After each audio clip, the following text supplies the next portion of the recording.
दर्शकबिन नमस्कार। अहिले हामी कर्णाली प्रदेशको राजधानी वीरेन्द्रनगर सुर्खेतको यो मुलपानी चोकबाट तपाईहरुको माझमा जोडिएका छौं।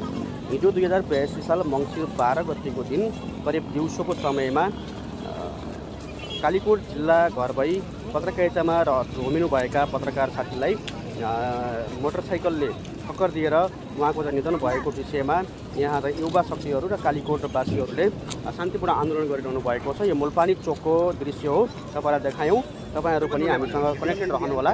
उहाँहरूले चाहिँ क्षतिपूर्ति र न्यायको माग गर्नु भएको छ। पीडितलाई कारबाही र पीडितलाई न्याय पाउनु पर्छ भनेर चाहिँ उहाँहरूले शान्तिपूर्ण आन्दोलन गर्नु भएको छ। र यदि यो आन्दोलनमा चाहिँ शान्तिपूर्ण भएन र उचित न्याय भएन भनेपछि उहाँले चाहिँ चरमबद्ध आन्दोलन गर्ने पनि जानकारी दिनु भएको छ। हामीसँग रहनु होला।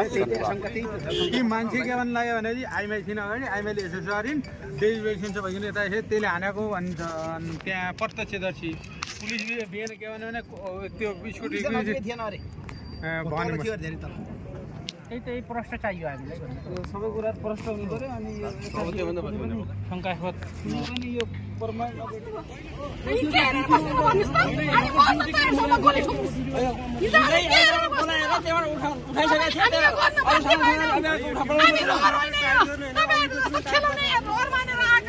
हाम्रो पनि अधिकार छ।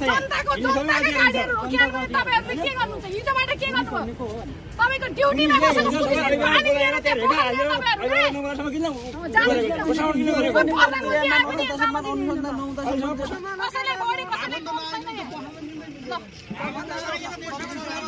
जनताका गाडीहरु यहाँ रोक्ने तपाईहरुको जाने हिजोबाट के हेरेर बस्नुभयो तपाईले? तपाईहरुले यो गर्दी लागेको काम छैन। के गर्नु हो तपाईहरु?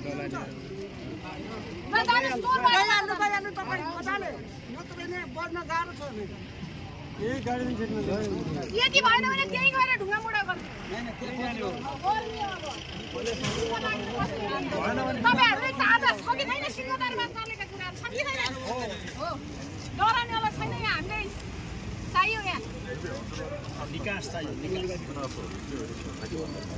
गुनासोहरु हामीलाई चाहियो। जस्तो पुलिससँग पनि तपाईहरुसँग पुलिसहरुको पनि मिलिमत्त छ। यहाँ ड्युटीमा बसेको पुलिसले पानी लगेर त्यहाँ पखालिरहेको छ। एउटा व्यक्तिको त्यहाँ निधन भएको बेला आफन्तलाई नबोलाएर हस्पिटलमा लिएर फालिएको छ। ल के गर्ने अब? त्यतिखेर आफन्त मान्छेलाई बोलाउनु परेन? त्यतिखेर कानुन चाहिँदैन? अहिले गाडी जाने बेला कानुन चाहिन्छ?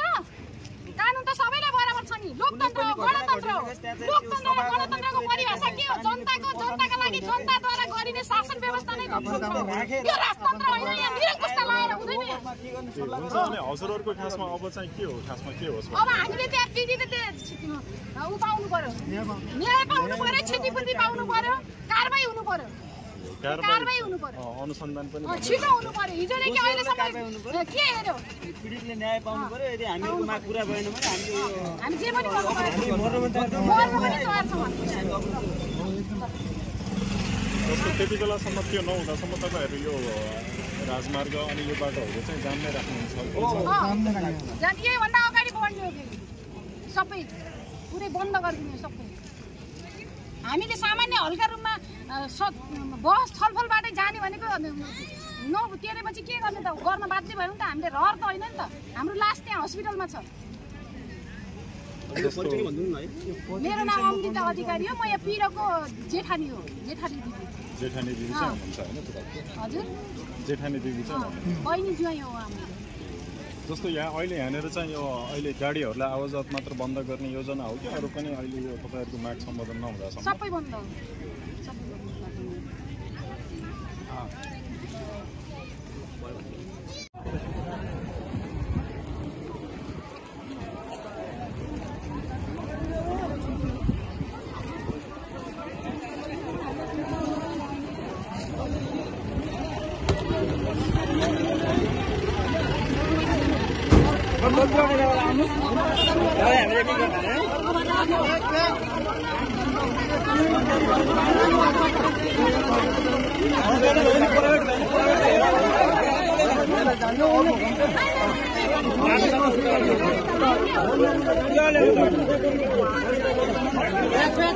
गाडी